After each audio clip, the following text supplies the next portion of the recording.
Hello, and welcome to our first edition of Baking Things with Yeast at Home by yours truly, Boopy, Favy, Samey, and self-proclaimed most beautiful one. We're gonna make the bread first. So, for this recipe, we are going to double it. It's a DELISH recipe, as you see here. And I'm heating up the water, so I'm doubling it because I like to have about 2 loaves of bread. Normally recipes make about 2 loaves, but this one only makes 2, or 1, so I'm doubling it.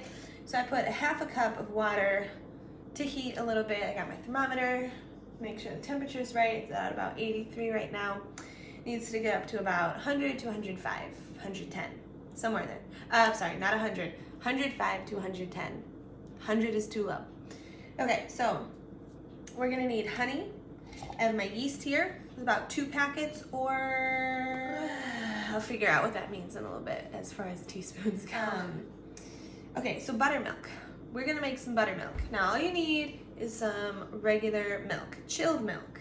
Okay, so I have found regular milk.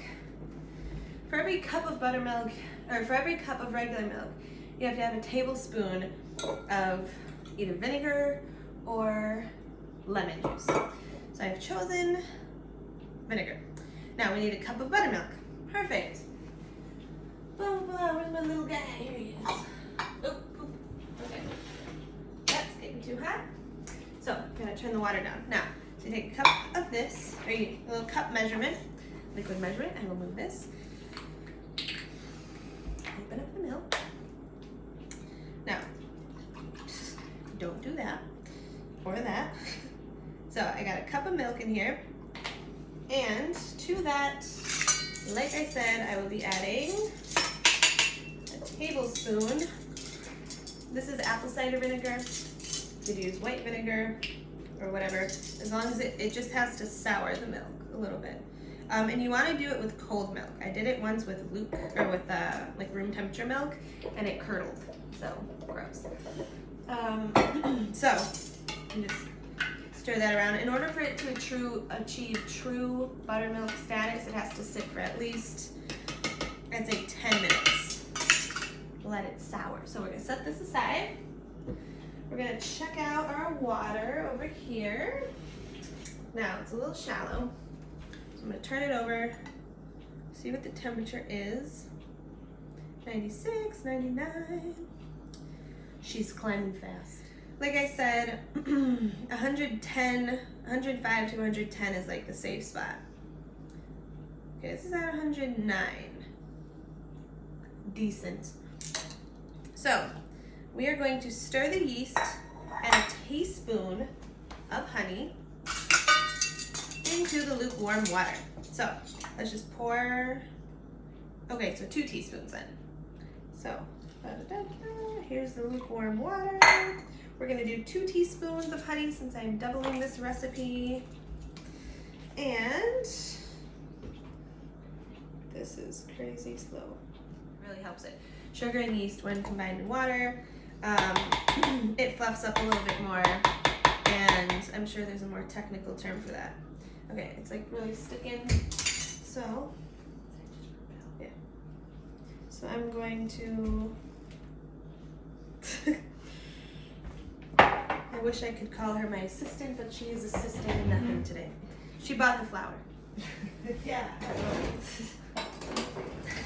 So again, a whisk is the best way that I like to break up that yeast.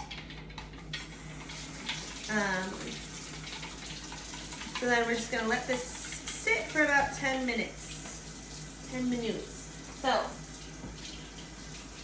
you got 10 minutes. You're waiting for the buttermilk to become buttermilk and the yeast to activate. In that time, I suggest, you could clean up some stuff, because at this point you have already made a mess. Fueling up, Elvia style. It's important to eat while you're making bread, because otherwise when your bread comes out of the oven, you're just going to eat the whole thing. So, definitely don't want to bake on an empty stomach. Now, let me explain this setup. First of all, do you see this yeast? I'll bring it closer. Look at how bubbly. This is exactly what you're looking for because it started off down here, and look at how much from here to here that it's risen. So that means that your yeast is alive and active and ready to go. The buttermilk is not chunky, which means that the milk was good and chilled. 2 kinds of bowls, both quite large. This one I like to make the dough in this because you can't let it rise in the same bowl because of all the like extra flour and stuff that's going to be in this bowl. So you have to use, and I like to use a metal bowl to let it rise. You could use a glass bowl, literally whatever kind of bowl you want. A tip for rising: in a turned off, completely off, not warm oven, put your dough in a nice bowl, cover it with a dish towel, or you could use like some saran wrap and make sure the whole thing's covered. Flip the light on in the oven so that you remember it's in there. Set the timer to like an hour, and then in the oven it rises so much better. So I'm gonna set this aside. Also, you want this to be oiled, whether you want to like rub some butter on it or a little olive oil. This needs to be greased before it can have the dough in it. So need together the yeast mixture, so we're gonna pour that in here. It's even like risen more. It'll just keep rising until you use it. This is completely, that's why even though we only used a half cup of liquid, you have to let the yeast proof in something that's much larger than the amount because it will rise a lot. So this is almost overflowing. We got our buttermilk. I'm just gonna give the buttermilk a quick whisk again just to make sure. Okay. So, like I said, this is taking me way longer than it normally does because I'm explaining everything. So if you watch this video first and then look at look at the recipe and then, oh, let me just like fast forward to like where she's at this part. It's not gonna take you this long. Actually, it might your first time, but it's not gonna take you this long if you continue to do this.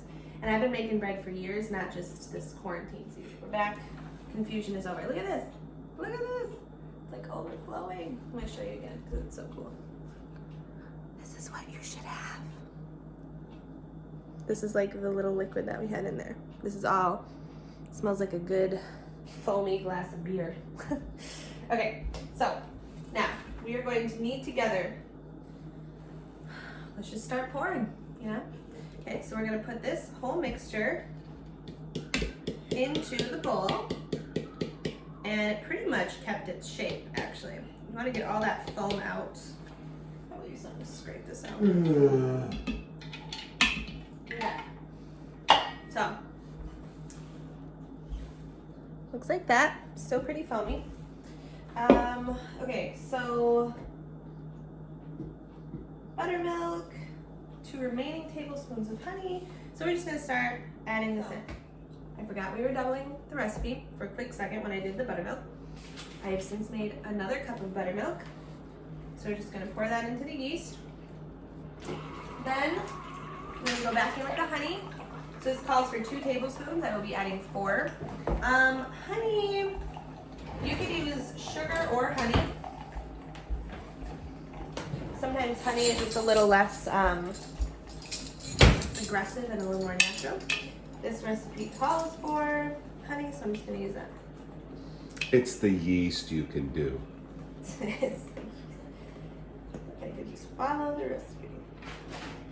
I think they call that a pun. That's what I've heard them say. Okay, so this is going to take a while to make 4 tablespoons. So I will do that and I'll be back.